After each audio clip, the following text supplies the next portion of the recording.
धर्म जी कह रहे हैं सर ये डिविजनल अकाउंटेंट की पोस्ट के बारे में कुछ बताइए, कभी कभार सुनने को मिलता है।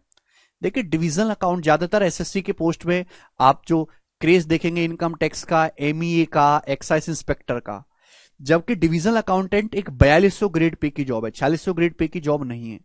एक ऐसी जॉब है जिसमें आपको होम स्टेट पोस्टिंग आसानी से मिल जाती है अगर आपकी रैंक अच्छी है।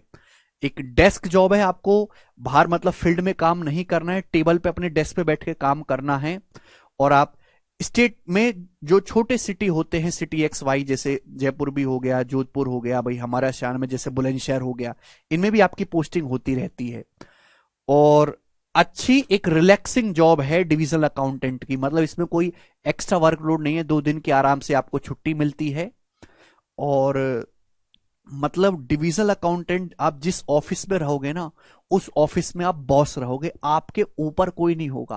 मतलब आपके नीचे एलडीसी, सीएचएसएल वाले और एमटीएस वाले काम करेंगे। मतलब एक एक्साइज इंस्पेक्टर को, इनकम टैक्स इंस्पेक्टर को या एमईए वाले को एक पियोन या एक हेल्पर या एक ऑफिस बॉय नहीं मिलेगा, लेकिन एक डिविजनल अकाउंटेंट डीए को एक पर्सनल जो है पियोन मिलता है। मतलब आप घंटी दबाओगे तो एक पियोन आ जाता है। यह सुविधा केवल डिविजनल अकाउंटेंट की जॉब में है। ठीक है, वर्कलोड इसमें बिल्कुल नहीं है। मतलब आप वो जो सरकारी नौकरी होती है ना, जो 90s की जो सरकारी नौकरी है कि 11 बजे जाओ और 4 बजे आ जाओ, वाकई में ये अकेली ऐसी सरकारी नौकरी है। बाकी इनकम कस्टम सीबीआई में, एमईए में, सीएसएस में ऐसा नहीं होगा। टाइम से जाना, टाइम से आना, आधे घंटे भी लेट हो गए तो आपका जो है बॉस जो है वो आपको सुनाने लगेगा। डिविजनल अकाउंटेंट में उस जिस सरकारी ऑफिस में आप हो उसके बॉस आप ही हो, ये समझो। ठीक है, तो बहुत सारे बच्चे ऐसे हैं जो इनकम टैक्स ना लेके जो रिलैक्सिंग लाइफ चाहते हैं, अपने घर के पास रहना चाहते हैं, वो ये ऑप्ट करते हैं।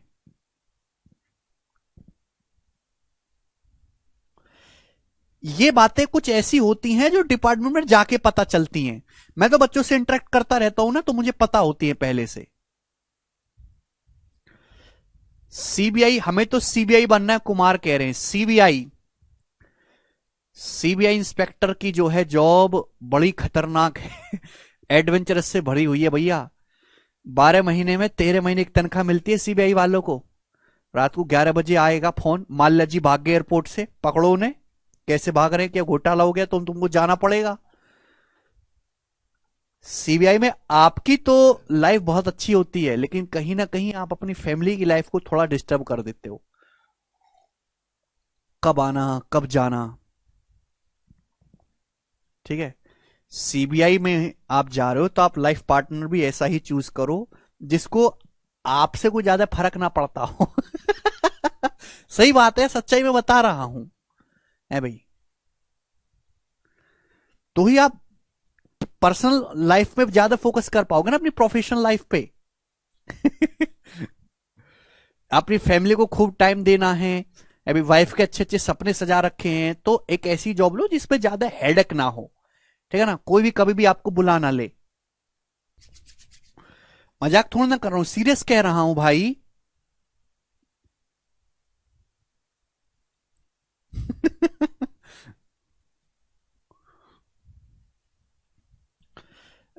सुजल सिंह कह रहे हैं सर मैं, मेरी एज 17 है, मुझे एसएससी क्लियर करना है आपके आशीर्वाद से। ए सुजल, है 17 की एज में ऐसे बड़े बड़े ख्वाब ना पालो, थोड़ा जिंदगी जी लो। ठीक है, वरना 17 की एज में 37 के लगने लगोगे। कुछ बच्चे ऐसे भी हैं जिनको पास सारे रिसोर्सेस अवेलेबल हैं, वही मैं पढ़ा रहा हूं, माँ बाप उतनी फीस भर रहे हैं, उनका कमरा भी सेपरेट है, लैपटॉप है, मोबाइल है, 3 टाइम खाना जो उनको खाना मिल रहा है टाइम से खाने के लिए, उसके बावजूद भी वो मेहनत नहीं कर रहे। ऐसे बच्चों पर मैं बिल्कुल ध्यान नहीं देता, ना मैं इनको कोई इज्जत करता। करना चाहिए आप लोगों को। और आजकल लड़कियां भी सिलेक्ट होने लगी हैं, मेहनत कर रही हैं। अगर इसी तरीके से चलता रहा तो अगले 5-10 सालों में सीजीएल में भी, जिसमें जो टेक्निकल एग्जाम माना जाता है, क्योंकि इसमें मैथ्स का वेटेज है, रीजनिंग है, लॉजिकल है, उसमें भी लड़कियों का ही वर्चस्व होगा।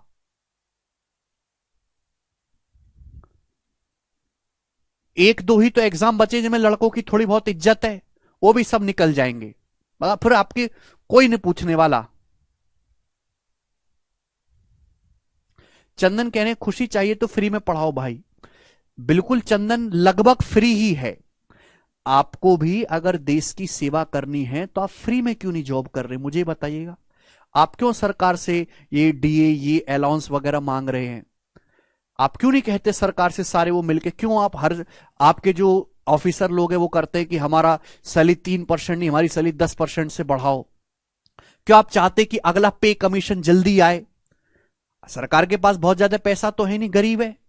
आप क्यों नहीं कहते सरकार से कि हमें 75,000 सैलरी ना देके 300 रुपए दिहाड़ी पे रख लो? हर आदमी का अपना अपना वजूद है। और अगर मैं ये सारी चीजें फ्री में पढ़ाऊंगा ना, फ्री में, बहुत अच्छी बात है और मैं यूट्यूब पे पढ़ाता भी हूं, लेकिन कोई बच्चा फ्री में उसको इतना सिंसियर लेगा ही नहीं जितने आप लोग पढ़ते हो। अगर हम फ्री में ये प्रॉफिट लॉस पढ़ाएं तो वॉच टाइम जो जाएगा ना, कितना वॉच टाइम जाएगा? 15-20%। और पेड क्लासेस में वही वॉच टाइम 80 से 90% है। 80 से 90% आदमी बंद जाता है।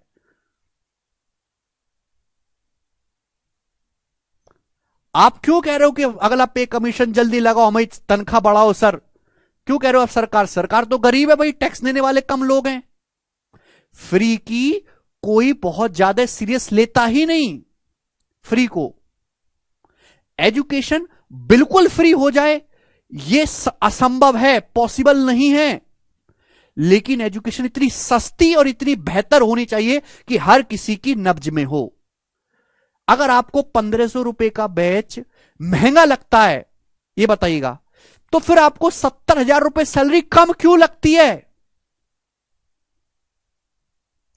एक गवर्नमेंट जॉब वाले बच्चे को जिसकी सरकारी नौकरी लग चुकी है, आप उससे पूछना कि अगर आपको 899 का, 900 का, 600 रुपए का बैच महंगा लग रहा है तो उसे 75,000 रुपए की सैलरी कम क्यों लग रही है?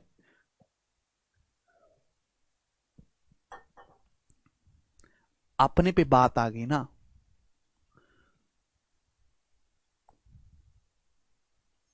सेंसिबल होके सोचा करो। आपका हमारे देश की इकोनॉमी में बहुत योगदान है। स्वार्थी मत बनो। ये एक चेन बनी हुई है। आप जो बैच यहां पे लेते हैं, जो हमसे पढ़ाई करते हैं, आप ही के सहारे 300 टाइपिस्ट काम कर रहे हैं। 300। उन टाइपिस्ट की रोजी रोजी डिपेंडेंट है। एक जगह से थोड़ी धनराशि निकल के दूसरी जगह जाती है, पूरे देश में डिस्ट्रीब्यूट होती है।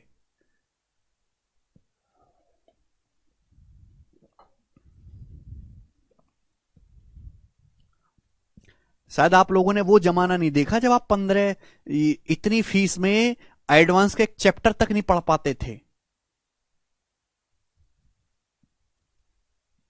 आप लोगों ने वो जमाना नहीं देखा।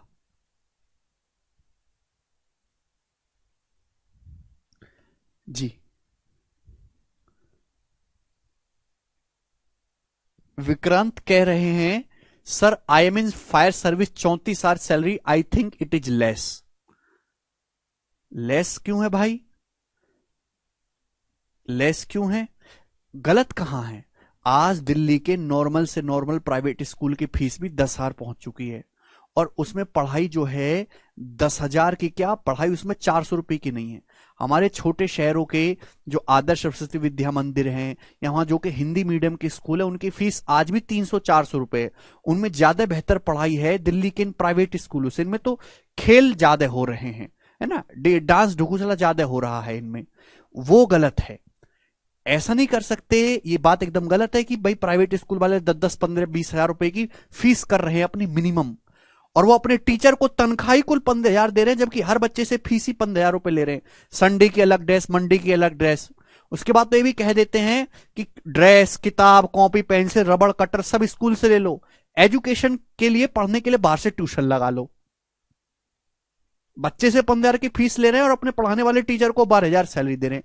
वो गलत है, ये गलत है। लेकिन ये गलत, ये बिल्कुल मत सोचो कि एक प्राइवेट स्कूल वाला जो 300 रुपए महीने की फीस लेके पढ़ा रहा है ठीक ठाक, उसको भी बंद कर दे, बिल्कुल फ्री कर दे। वो असंभव है। समझ में आया कि नहीं?